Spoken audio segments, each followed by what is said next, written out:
안녕하세요, 큐쌤입니다. 오늘도 우리 아침 조회 한번 시작해 보겠습니다. 오늘 아침 조회 할 거는 우리가 무엇을 할까 좀 고민을 해봤거든.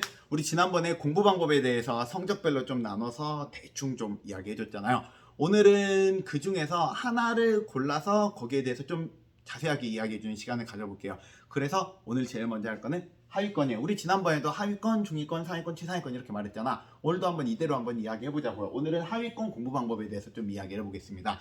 하위권 공부 방법에서 제일 중요한 건 무엇일까? 누가 뭐라 해도 외우는 거야. 넌 일단 외워야 돼.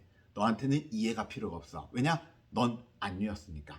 이게 굉장히 중요한 공부 방법인데요. 이거 그냥 선생님이 억지로 그냥 말한 거 아닌가? 아니, 이거는 고대로부터 지금까지 내려온 굉장히 전통적인 공부 방법이에요. 우리나라에서도 옛날에 사서 삼경 막 이것저것 다 외웠지. 서양에서도 마찬가지야. 서양에서도 막 성경책도 외우고 일단 책이라면 다 외웠어. 근데 이 외우는 작업이 왜 중요하냐면 외워야지 그 다음에 그 외운 걸 가지고 서로 엮어주면서 이해를 시키기가 훨씬 더 쉽기 때문에 그래요. 그래서 공부법에 대해서 내가 대학교 때도 공부를 해보고 아무리 공부해봐도 대부분의 공부법에서 제일 먼저 나오는 건 뭐냐면 선, 암기 후 이해야. 넌 이해하지 마. 일단 외워. 오케이?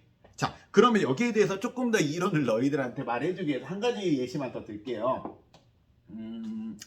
내가 축구를 진짜 못하거든? 나는 태어나서 지금까지 축구를 단 한 번도 좋아해 본 적이 없어. 왜냐? 중학교 때도 고등학교 때도 하물며 군대에서도 군대 내가 병장 때문에 난 축구를 안 했어. 왜냐면 내가 축구가 재미없었거든. 축구하다 보면 맨날 다치고 친구들이랑 부딪히는 것도 싫고 난 그랬는데 내가 아들이 하나 있는데 얘가 축구를 좋아하는 거야. 근데 왜 이렇게 축구를 좋아하지? 해서 얘 축구 교실을 보낸 적이 있어요. 근데 축구 교실을 보내서 제일 처음 뭐 하나 해서 봤는데 제일 처음 슈팅을 안 시키더라고. 제일 처음에 제일 많이 시킨 게 뭐냐면 리프팅이라는 걸 시키더라고. 여러분 리프팅이 뭔지 아시나요? 공을 무릎에서 이렇게 갖고 노는 걸 리프팅이라고 부르더라고요. 무릎 아니면 발 이거저거 해서 공을 내 몸에서 갖고 놀고 그때 코치님 말로는 혼자서 대략 한 30번에서 50번 정도 해야지 어느 정도 이제 그 다음 레벨로 올라갈 수 있다고 말을 하시는데 나는 보통 2번에서 3번 한단 말이야.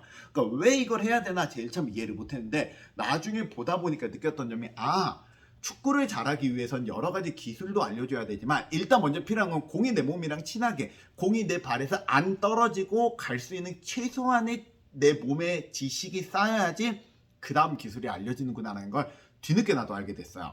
여러분 공부도 마찬가지예요. 네가 공부를 못한다. 네가 공부를 못한 이유는 여러 개의 지식들을 연결을 시켜야 되는 이 기초적인 자원이 없어요. 그리고 이 기초적인 자원이 만들어지고 그 다음에 우리가 공부 방법도 들어가야 돼요. 그러니까 여러분들이 일단 외워야 돼.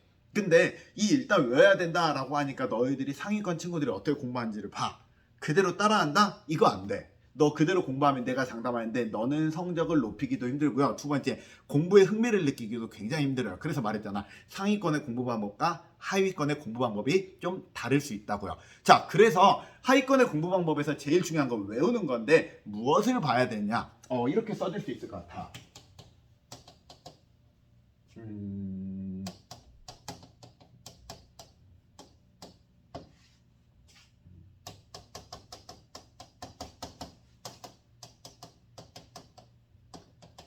자, 공부 방법이라고 말하면은 우리가 크게 2가지가 있을 것 같아요. 대충 전체적으로 공부하는 방법이 있고요. 꼼꼼하게 세부적으로 공부하는 방법이 있어요. 말해드릴게요. 여러분들이 공부해야 되는 건 첫 번째를 먼저 해야 돼요. 무조건 첫 번째부터 해야 돼요. 그리고 나서 첫 번째가 된 다음에 2번째로 넘어가세요. 이 말이 무슨 뜻이냐면은 여러분이 공부를 할 때 있잖아. 예를 들어서 나는 과목이 기술이니까 기술로 예시를 들어드릴게요. 클러치는 어떤 특징을 갖고 있을까? 유체 클러치랑 그 다음에 뭐 마찰 클러치랑 어떤 차이가 있을까? 아니면은 변속기들 중에 수동 변속기랑 자동 변속기는 어떤 식으로 만들어졌을까? 그건 네가 공부할 타입이 아니라고. 네가 지금 그걸 공부하면 안 돼. 넌 일단 내가 지금 현재 수업을 하고 있는 게 뭐냐면 수성기술, 그 중에서 자동차를 수업하거든. 자동차 수업은 어떻게 만들어졌지? 자동차 수업이라는 게 어떤 식으로 개괄이 나누어졌지부터 는 공부를 하는 거야. 예를 들어서 내가 수업을 했던 걸로 얘기해보면 제일 처음에 여러분들에게 수업했었던 거는 바퀴에 대해서 수업을 했어요. 바퀴 다음에는 축의 특징에 대해서 이야기해줬고요. 그 다음에 우리가 이야기해줬었던 게 엔진에 대해서 이야기를 해줬어요. 엔진 다음에는 친환경 엔진에 대해서 이야기하면서 전기차 같은 걸 얘기해줬고요. 그 다음으로 이야기했던 게 우리가 바퀴하고 엔진 사이를 연결해주는 동력 전달 장치에 대해서 이야기해줬어요. 그리고 조향장치, 현가장치 이렇게 이어갈 거거든. 공부를 할 때 일단 제일 먼저 해야 되는 거는 전체적으로 파악을 해야 돼요. 전체적으로 파악해서 네 머릿속에서 각각이 어떤 단원의 어느 개념이구나라는 걸 네 머릿속에 나름대로 구획이 먼저 지어져야 돼요. 이게 돼야지 그 다음에 세부적인 내용이 들어갔을 때 혼동이 안 생기고 제대로 된 개념이 들어갈 수가 있어요. 내가 여러분들에게 굉장히 여러 가지 교육 이론에 대해서 알려줄 수 있지만 그 교육 이론에 대해서 이것저것 말하는 게 그렇게 의미가 없다라고 지금 현재 생각이 들어요. 일단 먼저 하는 거는 외워야지 그 다음에 대한 이야기를 할 수 있으니까. 근데 이걸 먼저 들어가 버리게 되잖아. 그러면 하나만 파고 있다가 네가 전체적인 숲을 못 보는 경우가 굉장히 많아요. 이거는 상위권 친구들이 하는 거야. 왜냐? 걔네들은 여기 돼 있거든. 근데 넌 이게 안 돼 있어. 그러니까 요거부터 해. 그러니까 좀 더 쉽게 표현하면 뭐냐면 그림을 그려야 되는데 사람 얼굴을 그린다고 해봅시다. 하면 초보자가 사람 얼굴을 그리는 거랑 그 다음에 숙련가가 사람 얼굴을 그리는 방법이 조금 다르다고 난 생각을 해요. 초보자가 그림 그릴 때 뭐부터 그려야 되냐? 얼굴에 외관을 그려야 돼. 그 다음에 눈을 그리고 코를 그리고 입을 그려야지. 그 다음에 조금 더 자세하게 하고 싶으면 눈썹을 조금 더 자세하게 하고 콧구멍을 그리고 입을 그리고 그 다음에 턱수염을 그리고 머리카락을 그리고 그래야 되는 거 아니야? 공부 이렇게 가야 된다고. 근데 진짜 공부 잘하는 애들은 눈부터 시작을 해가지고 코, 입, 얼굴을 그릴 수 있는데 잘못 그리면 이렇게 얼굴이 못생기게 된다는 거지. 그래서 여러분은 여기에서 이쪽으로 가는 게 아니라 여기에서 이렇게 가야 되는 거야. 이게 먼저야. 오케이? 자, 그러면 공부를 이런 식으로 하기 위해서는 그래서 여러분들에게 첫 번째 필요한 건 뭐냐면은 일단 교과서를 처음부터 끝까지 여러 번 읽는다라 생각하세요. 교과서가 있잖아요. 교과서를 처음에 한번 읽어봐. 처음부터 끝까지. 아마 네가 읽어봤을 때 네가 공부를 안 한 친구라면 정상적인 반응은 읽어보면 한 개도 이해가 안 되고 이해가 되는 단어 몇 개 있고 한글인데 내가 왜 이 한글을 읽지 못하지? 라고 느끼면 넌 정상이야. 우리가 그렇게 읽어보는 거야. 그리고 한 번 처음부터 끝까지 시험 보면 다 읽고 다시 또 읽어봐. 그리고 또 읽어봐. 아마 계속 읽어보면 읽어볼수록 무엇이 생기냐면 단어가 눈에 익숙해지기 시작을 할 거예요. 네가 해야 되는 건 단어가 눈에 익숙해져야 돼. 그리고 나서 그 단어의 의미를 그 다음에 파악을 해봐요. 시험 문제를 봐보잖아요. 시험 문제에 굉장히 많이 나오는 유형 중에 뭐냐면은 개념에 대한 문제가 나와요. 예를 들면은 클러치란 무엇인가, 차동기어란 무엇인가, 각각의 개념에 대한 문제가 굉장히 많이 나와요. 여러분들이 맞춰야 되는 첫 번째 문제가 바로 그거야. 무엇이, 그러니까 특땡 땡땡땡이란 무엇인가를 너는 지금 맞춰야 되는 입장이거든. 그러니까 일단은 전체적인 내용을 파악을 하면서 이 내용은 이쪽 단원에서 이 내용이구나. 클러치라고 말하는 거는 자동차 파트다. 자동차 파트 안에서도 동력 전달 장치다. 그 다음에 이 동력 전달 장치에서 이 내용은 무엇이었지? 라는 개념까지 끌고 오기 위해서는 첫 번째로 필요한 거는 전체적인 개념이야. 오케이? 그래서 우리가 이걸 외워보자고요. 근데 여러분한테 그냥 무작정 외우라고 말하면 좀 너무 없어 보이기도 하고 그 다음에 좀 힘들잖아요. 그래서 여기서 조금의 이론을 하나 알려드릴게요. 사람의 머리는 있잖아. 우리가 머리에 대해서 뇌 심리학 쪽에서 많이 연구해 본 결과 사람의 머리는 보통 외우는 작용을 하는 게 두 가지가 있대요. 장기 기억이라는 게 있고요. 단기 기억이라는 게 있대요. 이 두 개의 가장 큰 차이는 뭐냐면 장기 기억은 굉장히 커다란 하드디스크라 생각해요. 어마어마하게 많은 내용이 들어가. 대신에 넣기 힘들어.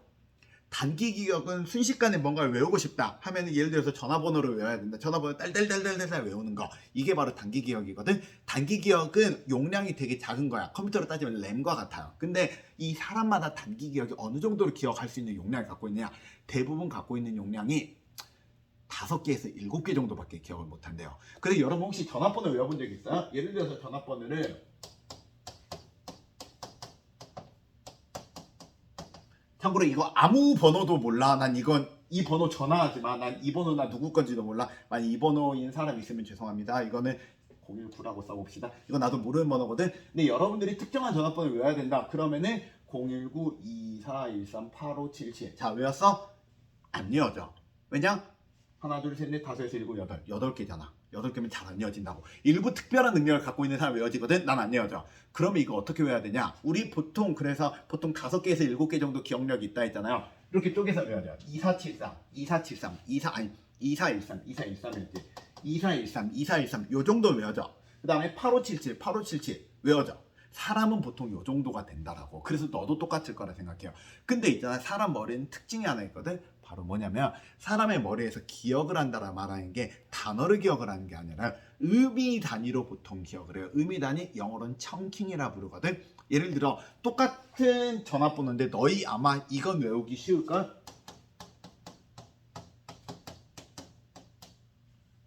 다 외웠어? 010-1234-431 다 외웠어? 다 못 외웠어? 외웠지? 왜 이게 외워질까? 이거 우리가 머릿속에 기억할 때 여기 한꺼번에 기억이 나서 그래. 한꺼번에 1, 2, 3, 4라는 건 숫자가 올라간다. 4, 3, 2는 숫자가 내려간다. 그래서 여러분들이 공부를 할 때 무엇을 해야 되냐면은 특징적인 무언가를 단어로 묶어가지고 기억을 하는 작업이 필요해요. 그러니까 내가 옛날에 뭐 예를 들어서 조선 왕조에 대해서 기억을 할 때 태정, 태세, 문단세 막 하면서 기억을 했던 거라든지 아니면은 그 과학에서 외울 때 그 뭐지 원소 주기율표 외울 때 보통 우리가 수엘립의 붕탄지시다 막 이렇게 외웠다든지 여러분들에게 제일 먼저 필요한 작업 중 하나가 바로 뭐냐면 그룹화 시키는 작업이에요. 그룹화를 시켜서 그것들끼리 외워봐요. 그룹화는 그럼 누가 시켜야 돼? 네가 하는 게 제일 좋아. 해서 그 그룹마다 의미를 부여해요. 의미가 이상해도 돼요. 의미가 이상해도 되지만 의미를 부여한다는 그 행위 자체가 굉장히 중요해. 그러면서 한번 외워서 공부를 해보자고요. 오케이? 우리 오늘 여기까지 할게요. 오늘 아침 조회 마음에 들었나 모르겠습니다. 마음에 들었다면은 구독, 좋아요 부탁할게요. 그럼 내일 봅시다. 안녕.